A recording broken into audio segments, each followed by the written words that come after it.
পুরোপুরি চতুর হয়ে যাবেন। আপনার জ্ঞান এত বেড়ে যাবে, আপনি নিজেই বুঝতে পারবেন না। তো কে করবে? আল্লাহ পাক রব্বুল আলামিন। তো আল্লাহ পাকের নাম নিয়ে করেন, সব কিছু সফল হবে, আপনার জ্ঞান বাড়বে। তো আমি সরাসরি টপিকসে আমি এসে যাব। আমি প্রথমেই একটি কথা বলি, তা ভাই দুরূদ শরীফ অমূল্য ধন আমি লিখেছি যে, তো আমি দুরূদ শরীফের একটি কথা বলে আমি সরাসরি আমার টপিকসে আমি এসে যাব। যখন আপনি অন্যের কাজে যাবেন, তখন কিন্তু অন্য মানুষ আপনাকে টাকা দেবে। আর যদি নিজের কাজ করেন, আপনি কি টাকা পাবেন? পাবেন না। নিজের কাজ করেছেন তো কি, ওইটা দিয়ে আমি বলতেছি যে নিজের জন্য কখনো দোয়া আল্লাহর কাছে করবেন না।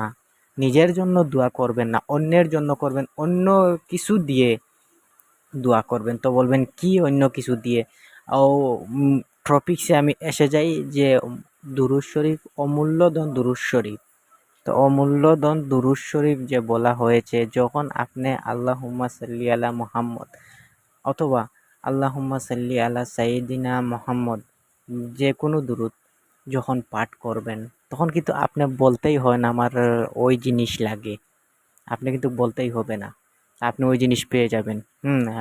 দুরূদ শরীফ হচ্ছে যে আপনি মুহাম্মদের উপর রহমত প্রেরণ করুন। তো মুহাম্মদের রহমত লাগে না, রহমত কার লাগে? নিজের রহমত লাগে।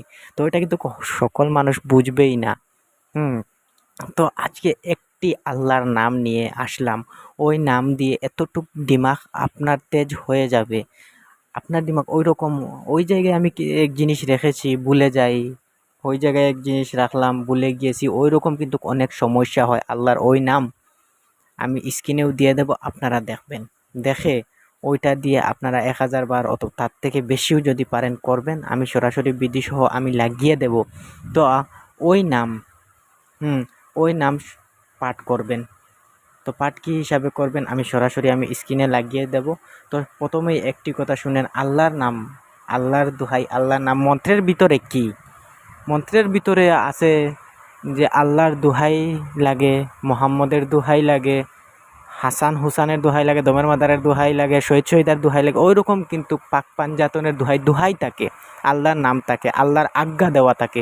তো মন্ত্রের ভিতরে ওইগুলো আছে, সরাসরি আল্লাহর নাম বিশ্বাস করা যায় না। তো আল্লাহর নাম দিয়ে ওইটা কি কাজ হবে কি হবে না? আল্লাহর নাম দিয়ে কাজ করেন, কাজ করে তারপর কমেন্ট করার দরকারই নাই যে ফল পেয়েছি অথবা বিফল হয়েছি। কেননা আল্লাহর নাম দিয়ে কখনো বিফল হবে না। যে বলবে বিফল হয়ে যাবে, তার ইমানই থাকবে না, সে মুসলমানে থাকবেই না। কেননা সৃষ্টিকর্তা তিনি, তো তাকে নিয়ে ওই রকম বলা যাবে না যে কাজ হবে না। তো সরাসরি দেখে নেন, আমি স্ক্রিনে লাগিয়ে দিলাম, দেখেন। নিয়মিতভাবে ফজরের নামাজের পর এর নাম 1000 বার পড়লে জ্ঞান বৃদ্ধি পায়। পড়াশোনা মনে থাকে না, অথবা টাকা পয়সার হিসাব জানেন না, যে কোনো হিসাবে বলবেন আমি পড়াশোনা জানি না, টাকা টাকা পয়সার হিসাব কিভাবে করব? তো ওইটা কিন্তু আল্লাহ আস্তে আস্তে আপনার জ্ঞান বৃদ্ধি করতে থাকবে। কি হিসাবে করবে ওটা আল্লাহ পাক রব্বুল আলামিনে জানে।